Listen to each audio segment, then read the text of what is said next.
Hi guys, आज की इस वीडियो में बात करेंगे हेडिंग्स के बारे में। HTML hashtag can be defined as a title or a subtitle which you want to display on the web page। यदि हम वेब पेज पर टाइटल या सब टाइटल को डिस्प्ले कराना चाहते हैं तो हम हैशटैग का हम यानी हेडिंग का यूज कर सकते हैं, यानी हैशटैग का कर सकते हैं। There are 6 different HTML heading। हमारे पास 6 हेडिंग है, मतलब कि HTML का हेडिंग्स है जो कि इस तरह से है। पहला H1 टैग, दूसरा है H2, तीसरा है H3, उसी तरह से H4, H5 और H6। और हमारे पास 6 हेडिंग है जो कि H1 है, H2 है, H3 है, H5 है, H6 और H6 है। Any text inside this tag displayed differently, यानी इस टैग के अंदर जो भी टेक्स्ट लिखा जाएगा वह अलग अलग मतलब कि अलग अलग दिखेगा। मतलब सबका या H1 के अंदर लिखेंगे तो वह अलग दिखेगा, H2 के अंदर लिखेंगे तो ऐसे अलग लिखेगा, H3 के अंदर लिखेंगे तो वह अलग तरह से दिखेगा, और H4 के अंदर लिखेंगे तो अलग, H5 के अंदर तो अलग, H6 के अंदर लिखेंगे तो वह अलग तरह से शो करेगा। कहता है H1 define the most important heading tag. H1 जो डिफाइन करता है वह मोस्ट इंपॉर्टेंट हेडिंग टैग के रूप में हमको दिखाई देता है, मतलब कि यह बहुत ही इंपॉर्टेंट है। यानी वेब पेज पर जब भी हम यूज करेंगे H1 का तो एक वेब पेज पर एक ही H1 होना चाहिए। ये जरूरी नहीं है कि हम एक ही, लेकिन SEO के पॉइंट ऑफ व्यू से देखें तो हमको H1 जो है एक वेब पेज पर एक ही होना चाहिए। अब कहता है उसी तरह से H6 define the last important heading.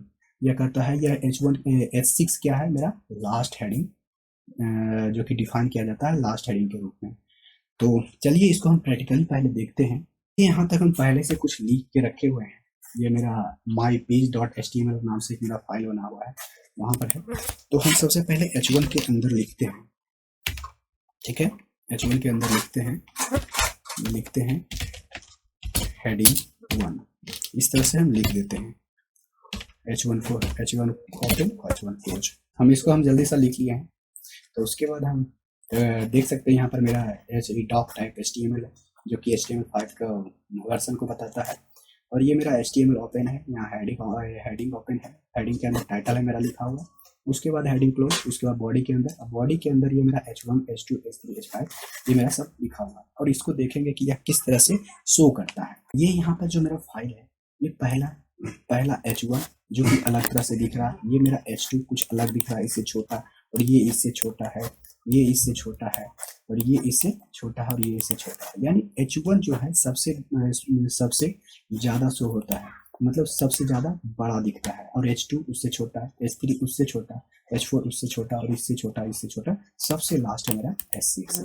और जो देख रहे हैं यह हेडिंग के रूप में दिखाने के लिए H1 का यूज, H1, H2, H3 का, H4, H5 का यूज हेडिंग के रूप में दिखाने के लिए किया जाता है। थोड़ा सा देख लेते हैं कोड में एक साथ। देखिएगा यहाँ से सबसे पहले डॉक टैग स्टार्ट हुआ, ठीक है। डॉक टैग बताता है इस ब्राउजर को कि यह मेरा HTML5 का डॉक्यूमेंट, HTML का जो यूज किया गया है वह HTML5 का वर्जन है, ठीक है। अब यहाँ पर से मेरा HTML स्टार्ट हुआ, ये मेरा हेड टैग के अंदर गया तो मेरा टाइटल, ये टाइटल जैसे ही देखता है तो टाइटल हमको यहाँ पर शो हो रहा है सबसे ऊपर में, टेक रविशंकर, ठीक है। यहाँ जो टाइटल में जो लिखा हुआ है वही मेरा। फिर हेड क्लोज, फिर बॉडी के अंदर आया, तो बॉडी के अंदर आया सबसे पहले H1 देखा, तो H1 क्या है, ये फर्स्ट हेडिंग है, ये फर्स्ट हेडिंग है, या तो फिर यह मेरा फर्स्ट हेडिंग है, तो ये हमको इस तरह से दिखाता है। फिर गया H2 के पास, यह भी कहता है ये मेरा सेकेंड हेडिंग है, यानी H2 है, यह उससे कुछ छोटा दिखाता है। ये नहीं है कि इस तरह से कि सीक्वेंस में है तो यह इस तरह से दिख रहा है, नहीं। अगर हम इसको यहाँ, जैसे हम इसको यहाँ करके सेव करें और रिफ्रेश करें तो क्या होगा, H2 जिस तरह से दिखता है वह उसी तरह से दिखेगा, ठीक है। H2 जिस तरह से दिखता है वह उसका उसी तरह से दिखेगा। सबका दिखने का जो तरीका है, सबका जो डिस्प्ले होगा वह सबका कुछ अलग ही है। H1 का इस तरह से, H1 का इस तरह से, H2 इस तरह से, H2 यानी सबसे बड़ा दिखेगा H1, उसके बाद H2, H3, H5, और ये मेरे पास 6 तरह का क्या कहता है, heading tag. Importance of heading tag, यानी हेडिंग का इंपॉर्टेंस क्या है। कहता है फॉर सर्च इंजन, कहने का मतलब हुआ कि सर्च इंजन को बताएगा कि यह इस पेज का हेडिंग है। फिर कहता है to show the document structure, यानी हम कोई भी वेब पेज पर कुछ आर्टिकल वगैरह लिखेंगे, यानी उस आर्टिकल का स्ट्रक्चर व स्ट्रक्चर, जैसे ये मेरा टाइटल, मेन टाइटल होगा इस तरह से, इंपॉर्टेंस ऑफ हेडिंग, ये मेरा मेन टाइटल होगा। उसके बाद जो भी इसके नीचे लिखेंगे, तो ये मेन टाइटल को लिखेंगे तो H1 के अंदर या कुछ भी हो जिस तरह से हम लिख रहे हैं, तो उसके बाद फिर मैं उसका सब टाइटल, उससे कुछ जैसे उसके अंदर फिर हम कुछ लिखेंगे तो उसका भी सब टाइटल बनेगा। तो उसी तरह से यानी स्ट्रक्चर उसको देने के लिए डॉक्यूमेंट का, तो स्ट्रक्चर को देने के लिए हम हेडिंग का यूज करते हैं। हम और भी बहुत तरह से हम स्ट्रक्चर दे सकते हैं, ये जरूरी नहीं कि सिर्फ हेडिंग से ही देने का तरीका और भी है। नोट्स में देखिएगा कि कहता है don't use heading to make text big या बोल्ड, यानी बोल्ड या बिग दिखाने, बड़ा दिखाने के लिए कभी भी हेडिंग का यूज ना करें, क्योंकि सर्च इंजन क्या करेगा, देखेगा उसको, ये सोचेगा इसका ये हेडिंग है। ये आप कभी भी टेक्स्ट को बोल्ड दिखाने के लिए या बड़ा दिखाने के लिए आप कभी भी हेडिंग टैग का यूज ना करें। H1 tag should be use for main heading, then H2, then H3 so on.